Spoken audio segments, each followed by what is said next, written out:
જય ગુરુ મહારાજ સાહેબ. આજે આપણે એક વાત ઉપર ચર્ચા કરવી છે, જેમાં દાસી જીવણ સાહેબ ગુણ ગાશું આપણે.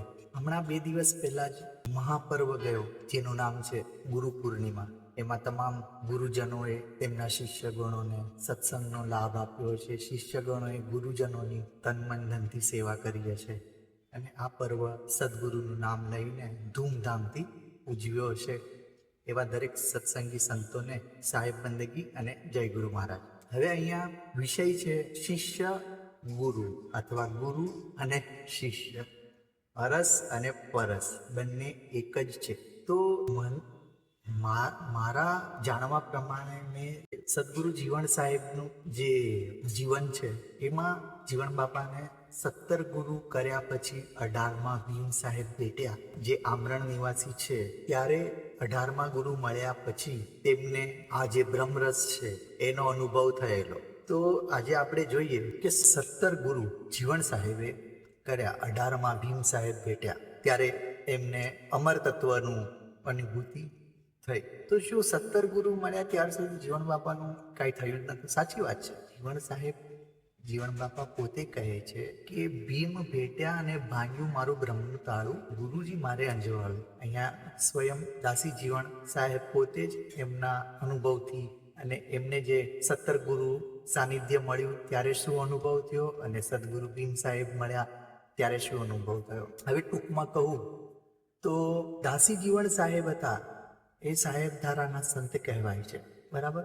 દાસી જીવણ બાપાના પિતાશ્રીનું નામ હતું જગા બાપા, માતાનું નામ હતું સામબાઈ, અને એમની અટક હતી દાફડા. તો આ તો દાફડા કુળમાં જીવણ બાપા દીવો થઈ ગયા. હવે મારે તમને વાત કરવી છે કે જેવી રીતે મનુષ્ય દેહ ધારણ કરીને જીવણ બાપા આવ્યા અને સામબાઈ માના કુખે જન્મ લીધો, પિતાશ્રી જગા બાપા જેવા મહાન પુરુષ એમના પિતા, અને દાફડા કુળ એમને મળ્યું.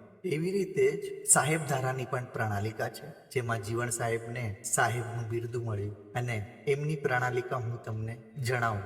મહાપુરુષો સંતોને તો ખબર જ હશે, પણ આ એક પ્રણાલિકા ક્યાંથી આવે છે એ વિશે થોડીક ચર્ચા કરું છું. આ જે જીવણ સાહેબની પરંપરા છે એ સદગુરુ કબીર સાહેબના ત્યાંથી આવેલી છે. તો જોવા બેસીએ તો કબીર સાહેબથી લઈને આપણા સૌરાષ્ટ્રના ગુજરાત સુધી, જીવણ બાપાના ઘેરે સુધી આ વાત કેમ આવી, આ મહાધર્મની વાત કઈ રીતે આવી, તેની પ્રણાલિકા આપણે જાણીએ. તો શરૂઆતના ક્રમથી જોવા જઈએ તો રામાનંદ સાહેબના કબીર સાહેબના પદમનાથ સાહેબ, પછી આવે છે નીલકંઠદાસ સાહેબ, રઘુનાથ સાહેબ, અને પછી આવે છે યાદવદાસ સાહેબ. પછી આવે છે સષ્ટમ સાહેબ, અને સષ્ટમ સાહેબ પછી આવે છે સદગુરુ ભાણ સાહેબ, જે આપણા ગુજરાતમાં આ પ્રણાલિકા હવે ઉપરથી આવી છે. હવે ભાણ સાહેબના 2 શિષ્ય, જેમાંથી એમના બુંદ શિષ્ય ખીમ સાહેબ અને નાદ શિષ્ય રવિ સાહેબ. તો દાસી જીવન છે એ ખીમ સાહેબની પ્રણાલિકામાંથી આવે છે. તો ખીમ સાહેબના શિષ્ય થયા ત્રિકમ સાહેબના શિષ્ય થયા ભીમ સાહેબ, અને ભીમ સાહેબના શિષ્ય થયા સદગુરુ દાસી જીવણ સાહેબ.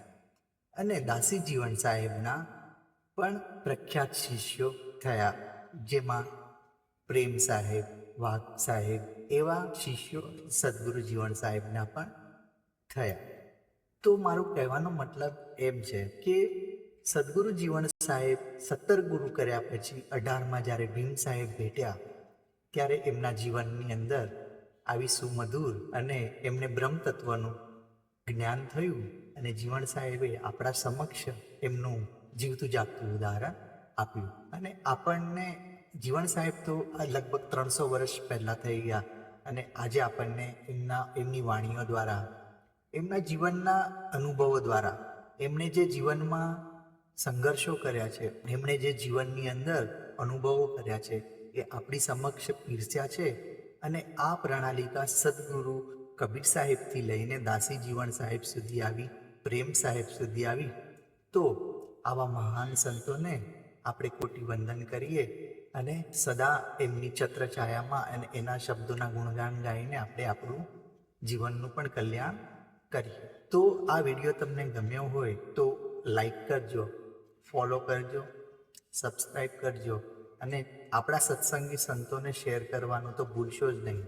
સાહેબ બંદગી, જય ગુરુ મહારાજ.